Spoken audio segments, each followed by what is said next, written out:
teaching, they both belong. Join the conference, it's gonna be lit. Curipod fam, you don't wanna miss it. In this digital age, we gather online.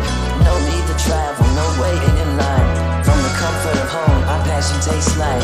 Afraid we divide us, but our heart bars are right. Can't attend live, don't let it dismay. Plays on the way, just a click, no delay. Curicon, the future's our song. We're out and teaching, they both belong. Join the conference, it's gonna be lit. Curipod fam, you don't wanna miss it. So spread the word, let the assignment unfold. Curic's the place for teachers, it's our one. In the realm of light, together we'll find. Our Curicon, let make the future come alive.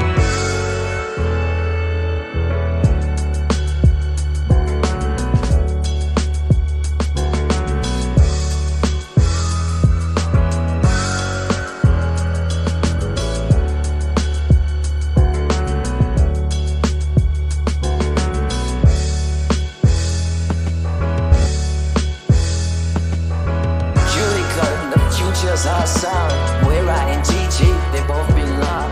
Join the Hey, Curicon enthusiasts. Welcome to day 4, session 2. And buckle up because we're about to embark on an exciting journey into the heart of education innovation. I'm your host, Amanda Fox, I'm Curipod Community Manager. And in the next session, I get to join Eirik to unveil the magic of Curipod. We're going to bring him up in just a second. I know some of you, we're kind of waiting for our audience to shift over from Leslie. She's captivating and still going, but get ready to explore the platform's best features and witness a turnkey writing workshop lesson that redefines the writing workshop using AI. It's not just about technology. It's about reinventing the entire learning experience. I know Eirik's going to guide us through some amazing features as well. I'm going to go ahead and bring him up so he can tell you all what he's about to show. Hi, everyone. It's so great to be here again. We are so excited for this. How are we on time, Amanda? Should we get started or should we wait for the other session to be finished? Let's hear a story. Let's hear a fun story, a Norwegian story or a story about Curipod, and kind of like give our viewers who are tuning in right now something before we dig deep into some of the platform. So the story I usually tell when being put on the spot is the story that exemplifies the difference between Norwegian and US classrooms, and that is first time me and Jens were visiting the US. We were testing out new Curipod features, and we had a video feature that was really popular in Norway. And we went to the school and we were allowed to test it out.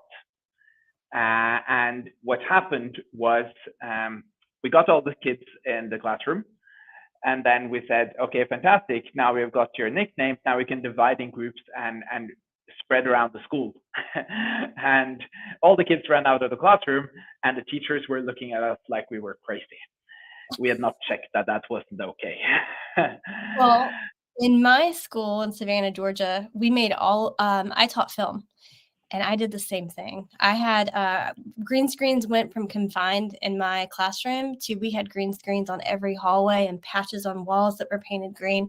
So our entire school, including the hallways, became a learning space. Some schools, it flies, it's part of that culture. But when certain schools, we've got due diligence as part of our teacher responsibility, and some schools don't allow for that exploration without I guess being monitored. Yeah, no, it was a quite shock for us when we realized kind of how we've messed up there. I don't know. I think maybe we should bring some video back, at least give it an option for teachers to have that capability if they so chose. I don't know. What do my viewers think? Would you want to see what features? I guess let's just poll the viewers. What features? Oh yeah, that would be fun. Yeah, what features would you want to see added to Curipod? The last session with Leslie, they want that Google Drive integration where you could immediately pull in your slides. That was one that popped up a lot. Yeah, other ideas from the comment field of features you'd like to see in Curipod. Let's see. Dr. Harb said choice is good. Michael Furcana is tuning in from Hawaii. Hello, aloha. Hi, Michael. Teams integration. Oh, that would be fun. Immersive reader. Yeah, that's high up on our list right now. And Google Drive as well. Yep. There are some great ideas here. To give you an idea of how fast Curipod works with feature requests too, I know it was like a Friday, and Michael Furcano was like, could they add Hawaiian as one of the languages? I think by Sunday afternoon, it was added. Like it was an option. So we love feature requests. We love knowing what you guys want. Yes, that's an advantage of using Microsoft Teams is the immersive reader connection too. That's good to know. Yeah. I back in my teaching, I was a Google girl. So all of my stuff was in Google. And then I slowly made the shift to Canva. And now all of my Canva stuff's being folded in and Curipod and Curipod. So that natural progression there. Yes. Thank you, Michael. He says we're awesome at listening to our users. Oh, that is great. Yeah. Yeah, visible on student screen. This is a really interesting one. This has been, I think, a highly debated topic inside Curipod. There are, we really want to make it easier for students to read what's going on. But on the other hand, we want the students to focus on the teacher, not the screen. So I think that's kind of where we're really looking for a new cool solution there to kind of how can we balance those at the same time? How can we make sure that the students are kind of focusing on the teacher and the classroom, not their own screens, but still making Curipod content available to everyone? That's a really hard one. It is. So Harv says the New Zealander translation. Oh, do we not have a New Zealand translation? I don't. If he's asking for it, I'm assuming no, because he's. I will go in and check. I will tell Frick. We will see if we can make that happen. Hi, Oscar. Nice to hear from you again. Yeah, and Oscar is going to be presenting tomorrow, so make sure you tune in for his presentation. I'm excited about that one. Checking in to see if Leslie's still going. Yeah. We want to make sure. It might be my fault she still is because I gave her free reign to go over. Yeah. Oh, yeah. Oh, yeah, Maori. Now that I will check into. Connect standards from a database. That I will check into. Different ways students can express answers, not just typing. Okay, so maybe speech to text. Oh yeah, that's a really interesting one from like everyone in the audience here. What do you think about this? Is actually really great to get some live kind of discussions on features we can build. What do you think about that? Because we have tested it. For instance, there is an opportunity to have like they could either answer with text or video or audio. But what does our audience think about that? The pro is, of course, it gives them several ways of answering. But the con is then that it makes the classroom quite chaotic, right? Speech to text, pick up everyone in the room. Like the challenges there is like if you have 15 kids speaking at the same time in a classroom, it becomes quite loud. So how do you feel about that? Is that worth it? Is that something you do a lot? Yeah, moderation, that's another big part of it, right? How do you moderate video and audio? Yeah. Well, if it does speech to text, I'm assuming for an open-ended answer, it would have the same moderation features where you could read what they actually spoken to the. Yeah. No, that's some of the many things we are discussing a lot here. It's and I think Curipod meets a few challenges that other tech companies haven't seen so much before, because any of you that have tried Curipod a lot sees that we are only classroom based, which means that we only happen synchronous, which means that we really need to make sure all the moderation can happen synchronous as well. Yeah. You could add oh, that's a cool one actually, a predictive feature. Predictive Yeah. text. And I like actually, that. if you're tried out our AI feedback, you will see that unless you ask it unless you really ask it to correct grammar mistakes, it does not correct grammar mistakes. And that's actually because we wanted students that struggle with writing to have a really good feedback experience, even though they might misspell some words. Yeah, no, I like that too. The fact that if we did use predictive text, or maybe have predictive text turned off for the AI feedback for writing and comprehension. But yeah, we actually like the fact that it doesn't, because it actually gives you a pretty good pulse and grasp of where students actually are with where they're writing. And these are the discussions we have in the office every day. That is Yeah. No, I know when I first joined, I was like, you need an asynchronous option. And you're like, well, let me tell you the pedagogics behind. And then once you laid out the idea that Curipod is classroom paced, it's not teacher led, it's not student led, it is classroom led, and everyone's voice and contributions to a lesson is what makes every lesson unique. And when we think of AI, like we were having in the leadership discussion, and the skills that we value, communication is one of them. And that's being able to communicate your ideas and have discussions in person and that interpersonal relationship. So yeah, that's the exact reason, right? We were thinking, how do we build that classroom experience? I think Jennifer would have a great question here. Can students answer in different languages? Yes, I actually think the AI feedback supports it. We are working on making it even better. At the moment, I don't think they will get feedback in their own language, but we are actually working on a way to give feedback in different languages as well. I'm tuning in right now. I think Leslie's wrapping up now. Yeah, I think we're soon ready to start, Mike. Yep, she's stopping. So if you want to go ahead and cue up the presentation, and then I will close out. I will piggyback off of you with a demo of some AI feedback. The writing. Okay. So hi everyone, and hi everyone still joining in here. I'm so excited about this, and what I'm going to do today is I'm going to spend a few minutes again of kind of recapturing what Curipod is trying to do. And you're the judge of whether or not we are able to do it. And then I'm going to show you some features. Amanda will show you some writing assignments. But I see a lot of familiar faces there, but I also see a lot of new ones.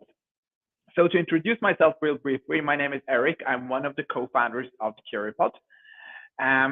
One of our most asked questions are always, can we have an asynchronous function in Curipod? And I always love that question because I understand it so well, right? You prepare your material, you really want to be able to make it work asynchronous as well. What we always have been thinking in Curipod is we want to build for the synchronous classroom.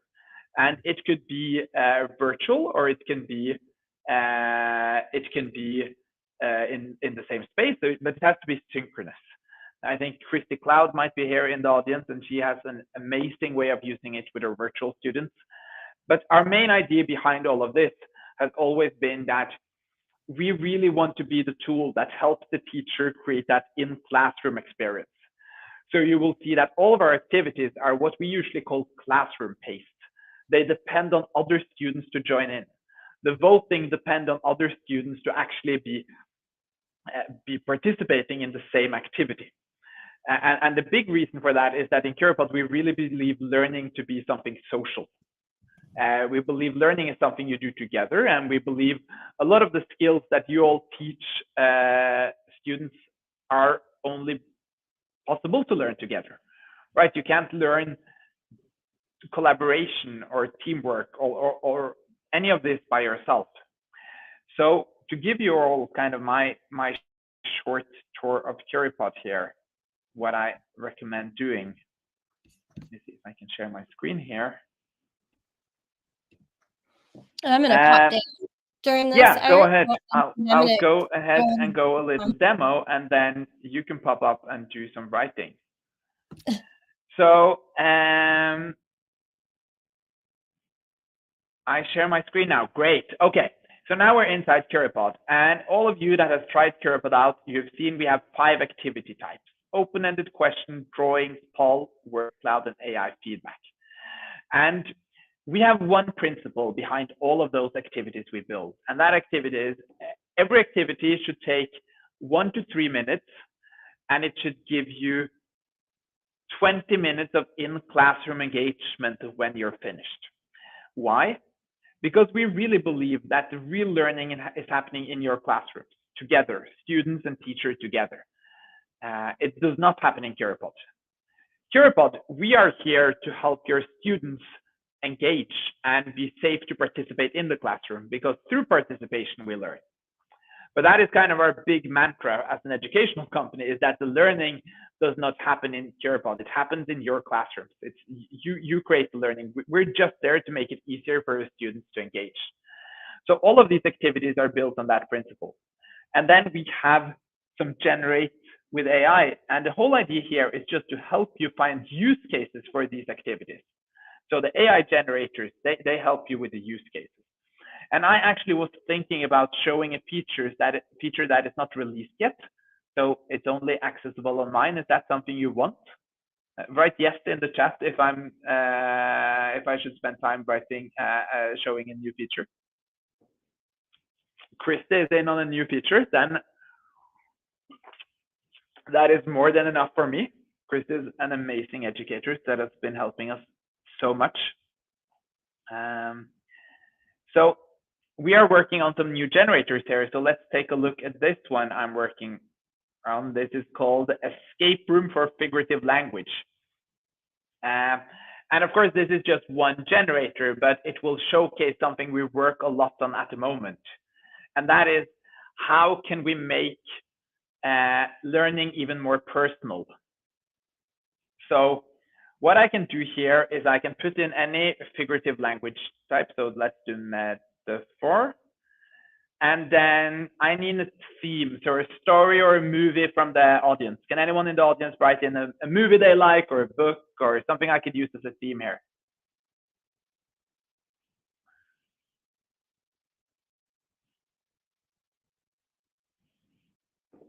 Let's see what we get. Stranger Things. Oh, cool. Harry Potter, Lord of the Rings. Okay, sorry everyone. I will of course go with Harry Potter. Anyone knowing me knows that I actually founded the Norwegian Quidditch Association. So then let's go with Harry Potter. Okay, do magic. Let's see what it creates for us here. And now, of course, I hope everything works, because this is not released yet. It's behind the scenes.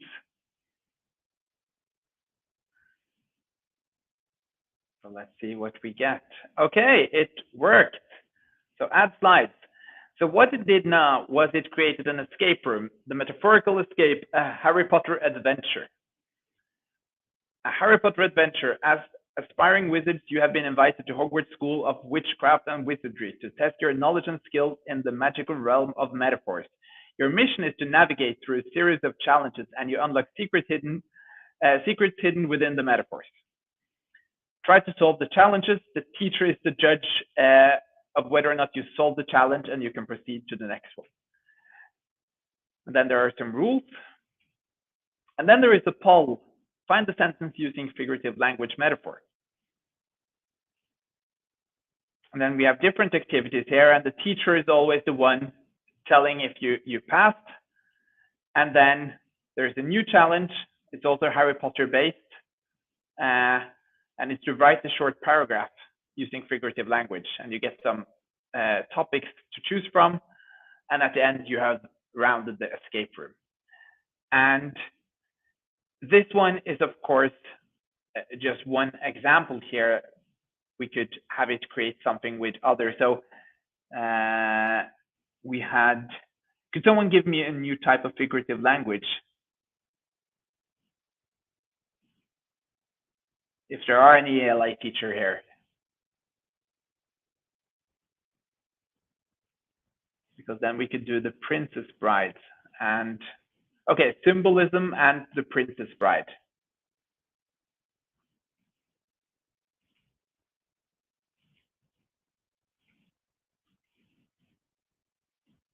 Okay, let's see what it creates now.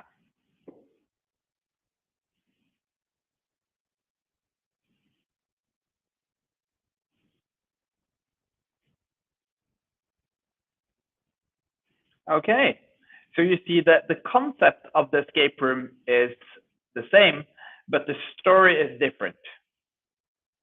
So the story we create around it and the challenges are different.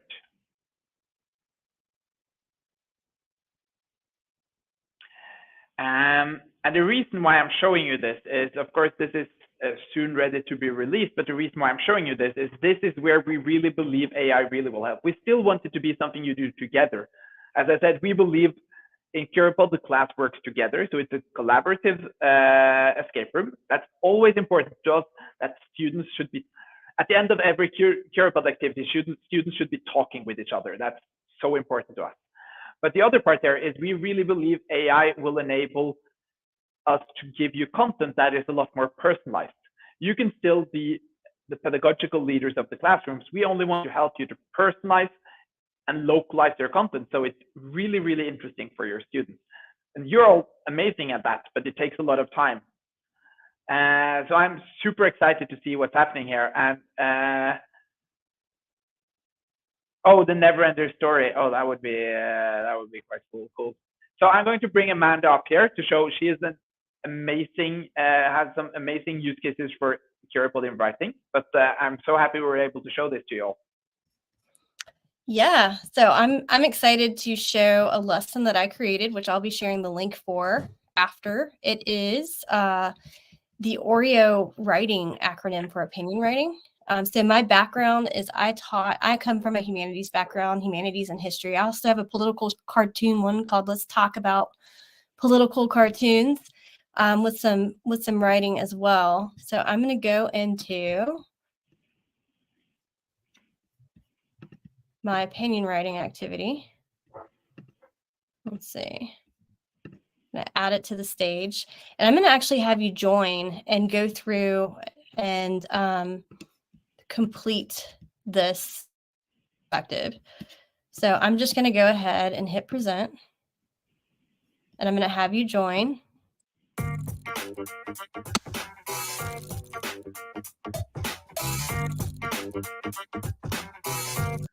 While you were joining, I actually had I made my slides in Canva and curified them and put them in. As you saw in Leslie's session, it does a really great job at giving you a word, like it follows the pedagogical foundations of activating prior knowledge with a word cloud, open-ended questions that are embedded in a timely fashion after a certain amount of slides. With this one, I thought about like the writing process, like why it's important, and how AI can be used to reinvent that writing process. So there's a blog that I have that's going to be coming out soon. Writing, even for our youngest writers, is more than just stating preferences. It's about like articulating thoughts coherently and persuasively, which is the point of opinion writing. And through opinion writing, students learn that the art of structuring their ideas logically is a fundamental skill that lays at the foundation of effective communication. And communication skills are something that students are going to need in this AI revolution. So by formulating these opinions and supporting them with reasons, providing examples, and restating their own viewpoints, students not only learn to express themselves, but also delve into critical thinking and organizational skills. So I've got 16 of you in here. We're going to go ahead and we're going to start this. So this is my title slide. Oreo. So what is the first thing is the word cloud. And I'm going to give you guys 30 seconds to just type in one word that you think of when you think of the purpose of opinion writing piece. Like what is the purpose of writing? And this goes back to the author's purpose, which is a standard. So that's an important standard so students understand the purpose of the piece.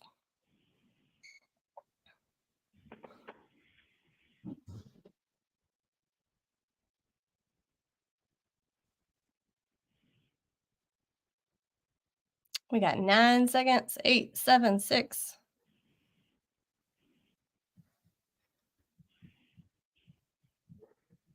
All right, we're going to show the word cloud. So communication, persuade, to inform, to challenge, Dissuade, yeah, it could be to dissuade as well. We're not just trying to convince them of something. We could be trying to do the opposite: convince, express. So now, like as a class, a lot of you said persuade because it's larger, communication, inform. So we know where students are with their understanding of what the purpose of this writing piece is. So going into the next is just, I'm the teacher, I'm standing up, I'm talking to the class. Today we're going to be learning about the OREO Opinion Writing Guide to creating compelling pieces. What OREO stands for? It stands for opinion, reason, example, and restate opinion. And the beautiful thing is in an American classroom, not a Norwegian, right, Eirik? You can give them 4 Oreos and they can eat these Oreos. But you could not do that in a Norwegian classroom. You would have it's hard to get the parents to have an uproar in Norway, but that would give an uproar. Yes. Like I said, you could also give them an orange and paint it like an Oreo. I don't know. So with this, I'm going to give you 2 minutes to draw. This is our brainstorm part. So you guys are going to pick up a topic that you're going to write your opinion piece on. So they're brainstorming, they're kind of drawing out and sketching their ideas, which is research-based, that when we sketch and we create visual representations of what we're doing, it kind of connects to the learning that we're creating. Oreos cause an uproar. That's right, Christy. They eat brown cheese, jam, and bread for their lunches. They pack them, and they're very healthy. And they're open-faced.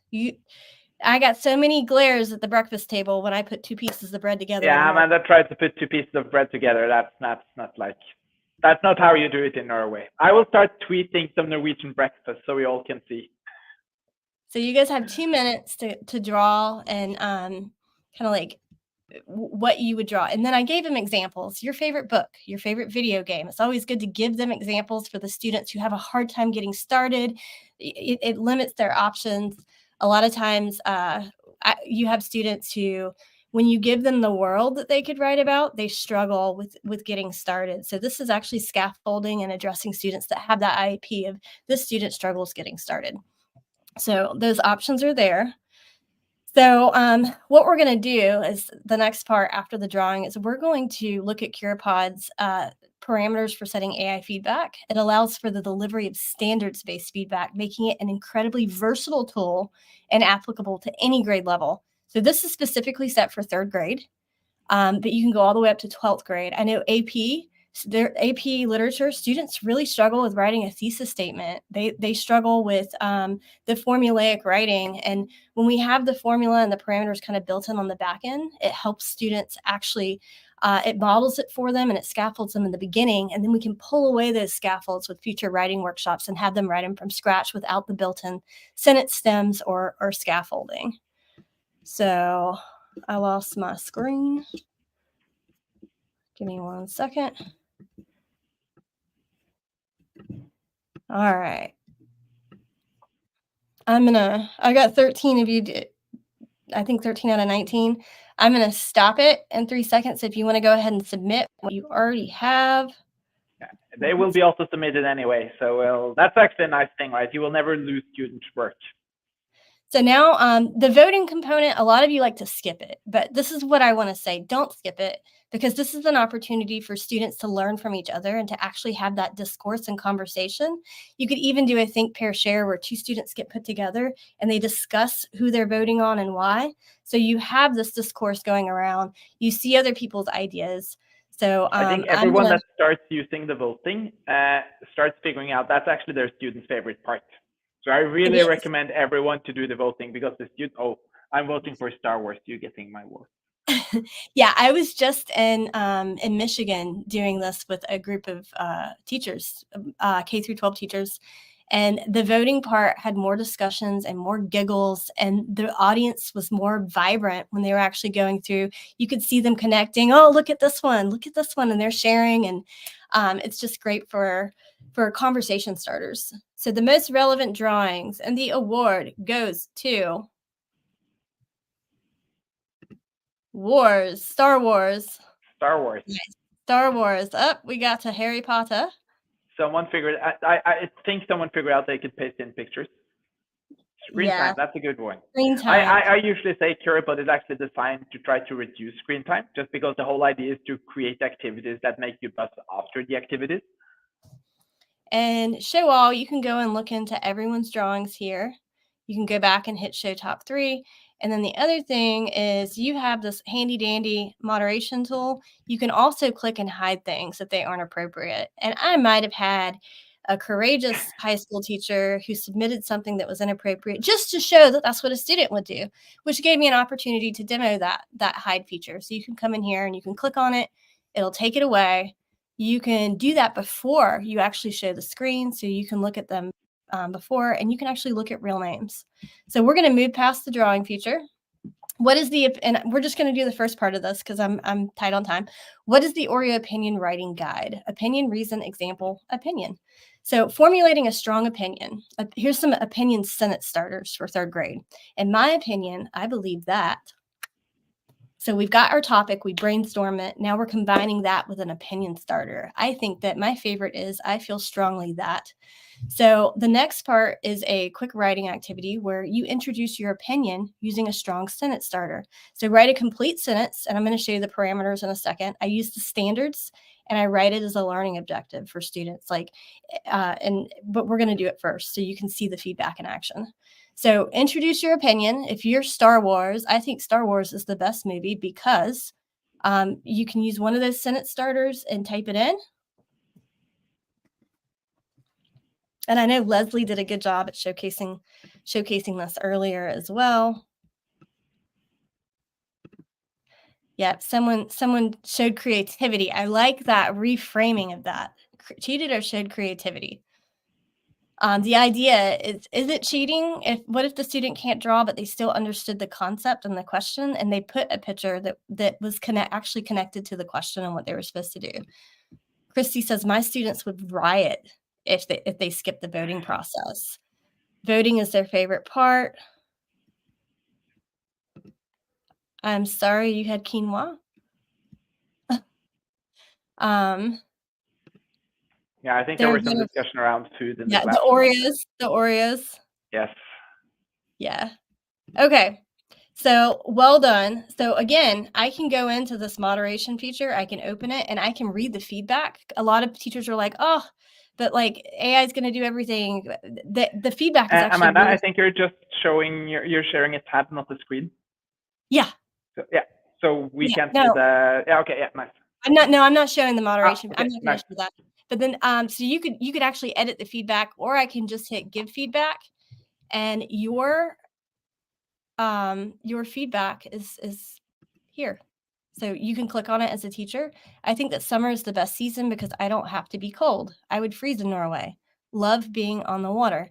Good job starting your opinion. To make your answer even stronger, you can use a more specific opinion starter. For example, you could say, in my opinion, summer is the best season because I love feeling warm and not being cold. So what I like about this is the student who's not on grade level, the student who is on grade level, and then your gifted student are all going to be pushed with this feedback to improve their writing. Whereas if we had to, and this writing workshop can be done live, it can be done with students. And as students are going through the process of crafting this together and collaboratively, at the end of it, you can provide them links to the slide deck. I'm just going to exit the slide deck now. Exit the activity. I'm going to end it. And you can go up here to view results. This one was just played, so I can check on this one. And now you can share these results with your students.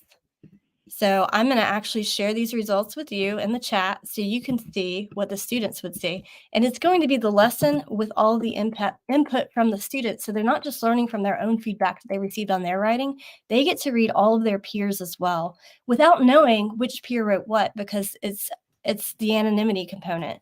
So we don't share student names or anything like that. And the other beautiful thing is you can go by activity. So I have all of your drawings here, which can be exported as PNGs by exporting. And then I have activity 3. Here's all the feedback.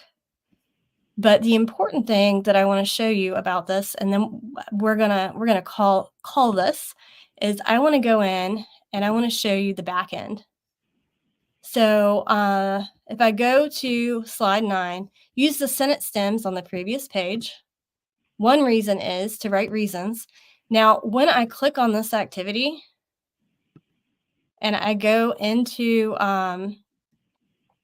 the personalized feedback here, if I click here, it's going to show, I set this for 3rd grade. The feedback focus was writing. Can I just jump in and say, I actually didn't know you can go there by that button.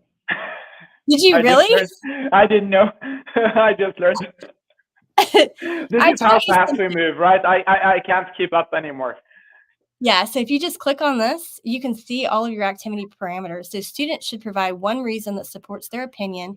The writing should be in complete sentences and use correct grammar. Provide additional examples of reasons for the opinion that students could use. So the students write theirs, and then in the feedback parameters here and the answer expectations, it's actually going to give students other examples of reasons. So we're having them think outside of the one reason they gave. And by the end of this lesson, they use the sentence stems to write the end here. They restate their opinion with a concluding statement. And finally, they get here, and we can go back to paper and pencil for those of you who like it. And I know as 3rd graders, we still want them doing practice and handwriting and stuff. You hand them this paper, you share the results with them. They can go through it, and now they use that AI feedback to actually handwrite their actual opinion essay, and they turn it in. So this is the Oreo feedback. And then, of course, we want them to reflect on their lesson, on how confident they are. And then they reflect on, did the AI feedback prepare you to write and edit your piece? What was the best feedback you got?